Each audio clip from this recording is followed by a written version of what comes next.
ஜெயிக்கிற வரைக்கும் குதிரை வேகத்துல ஓடணும், ஜெயிச்சதுக்கு அப்புறம் குதிரையை விட வேகமா ஓடணும். அப்பதான் நீங்க அந்த இடத்த தக்க வச்சுக்க முடியும். இப்ப நான் 3 தடவை வந்து ஜெயிச்சங்கிறதுனால 4வது தடவையா என்ன வந்து அகில இந்திய போட்டிக்கு அனுப்பிச்சாங்க. நான் போனேன். இந்த 3 முறையும் தங்கப்பதக்கம் வாங்கும்போது உதாரணத்துக்கு 100 கஜ தூரத்துல வந்து ஒரு டார்கெட் இருக்கும். 6 ரவுண்டு ஃபயர் பண்ணணும். புல்லுல அடிச்சா 5 மார்க், இன்னர்ல அடிச்சா 3 மார்க், அவுட்டர்ல அடிச்சா 2 மார்க். ஒவ்வொரு தடவையும் நான் தங்கப்பதக்கம் வாங்கும்போது கடைசியில நாக் அவுட் சிஸ்டத்துல எல்லாரும் அவுட் ஆயிடுவாங்க. எனக்கும் ஒரு குறிப்பிட்ட மனிதருக்கும் தான் போட்டி தொடர்ந்து 3 ஆண்டுகளும் இருக்கும். ஒரு தடவை போட்டியில கலந்துக்கிட்டீங்கன்னா அடுத்த கன்சிக்யூட்டிவா 3 இயர்ஸ் போகக்கூடாது, அடுத்தவங்களுக்கு சான்ஸ் கொடுக்கணும். கோல்டு மெடல் வாங்கினா அப்படி போகும்போது ஒவ்வொரு தடவையும் ஒரு அரை மார்க் 1 மார்க்ல நான் ஜெயிக்கும் போது நான் கோல்டு மெடல் வாங்குவேன். சில்வர் மெடல்ல அச்சுதன் நாயர் அப்படின்னு சொல்லி கேரளால இருந்து வர்ற ஒரு மிகப்பெரிய அதிகாரி வாங்குவார். என்னோட வயதுல மூத்தவர், அனுபவத்துல மூத்தவர், திறமையில் அதிகமானவர். ஆனா அதுல ஏதோ ஒரு அரை மார்க் 1 மார்க்ல நான் ஜெயிப்பேன். அப்ப நான் ரொம்ப அலட்சியமா பார்த்துட்டு போவேன். அவர் அதை பத்தி ஒண்ணுமே பேச மாட்டார், அப்படியே குமிஞ்சிட்டு பேசாம போயிடுவார். 4வது தடவை போகும்போது எல்லாரும் அவுட் ஆயிட்டாங்க. நாக் அவுட் சிஸ்டத்துல நான் மட்டும் இருக்கேன்.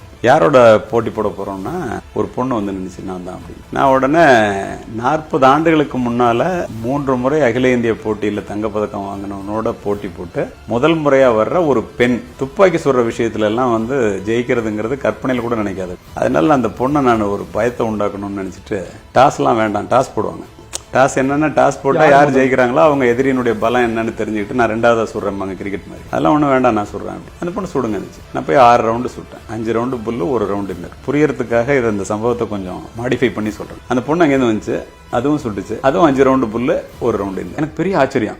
அது ஃபர்ஸ்ட் தடவை அப்படி வர முடியாது. என்னோட இருக்கிற ஒரு பெரிய அதிகாரி சொன்னாரு, நீ அந்த டார்கெட்டை பாருன்னாரு. டார்கெட்டை பார்த்தா என்னுடைய துப்பாக்கி குண்டுகள் துளைத்ததை விட அந்த பெண்ணினுடைய துப்பாக்கி குண்டுகள் துளைத்தது மிகவும் நெருக்கமாக இருந்தது. குரூப்பிங்னு சொல்லுவோம். உன்னோட ஒன்று தொடர்புடையதா என்னது அங்கங்க தள்ளி தள்ளி இருக்கு. என்னை விட அந்த பொண்ணு நல்லா சுடுதுன்னு அங்கேயே தெரிஞ்சிட்டேன். நான் வரும்போது ஜட்ஜு கேட்டார், 2 பேரும் ஈக்குவல் மார்க் டாஸ் போட்டலாமான்னு கேட்டார். நான் உடனே எஸ்ன்னு. ஏன்னா டாஸ் போட்டாக்கா நம்ம தோத்தா கூட டாஸ்ல தோத்தோன்னு சொல்லிடலாம். அந்த பொண்ணு அங்கேருந்து வந்துச்சு, இங்கிலீஷ்ல சொன்னிச்சு, mister Kalimurthy, this is not a game of chance, this is a game of skill. இது ஒன்றும் குலுக்கி போட்டு சீட் எடுக்கிறது இல்லடா, யாருன்னு திறமையினுடைய அடிப்படையில் முடிவு பண்றது. உனக்கு திறமை தான் திரும்ப சொல்லலாச்சு. ஓகே, ஒத்துட்டேன். திரும்ப டை ஆகிடக்கூடாதுன்னு 10 ரவுண்டு கொடுத்துட்டான். நான் வந்து உலகத்தில் உள்ள தெய்வங்கள் எல்லாத்தையும் நான் வேண்டிக்கிட்டு ஒரே மூச்சில் 10 ரவுண்டு சுட்டேன். அப்பெல்லாம் ஒரு நாளைக்கு 20 ரவுண்டு ப்ராக்டிஸ் பண்ணுவேன். 10 ரவுண்டுக்கு 9 ரவுண்டு புல்லு, 1 ரவுண்டு இன்னர். ஓகே, அது மாதிரி நான் ப்ராக்டிஸில் கூட சுட்டது கிடையாது. கூட இருக்கிற அதிகாரிகள்லாம் நீ தான் ஃபர்ஸ்ட் வருவ, as usual you are going to get the gold medal அப்படின்னாங்க. வந்து உட்காந்துட்டேன்.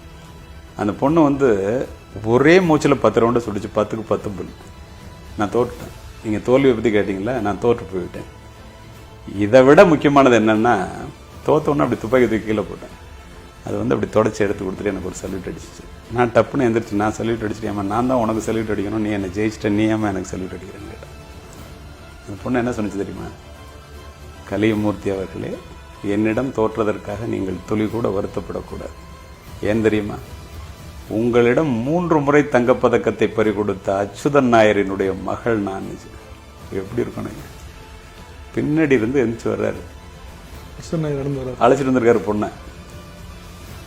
அந்த நிமிஷத்துல நான் அடைஞ்ச தோல்வியும் அதனால எனக்கு ஏற்பட்ட பாதிப்பும், வாழ்க்கையில தோல்வியில இருந்து தான் நம்ம பாடம் கத்துக்க முடியும்.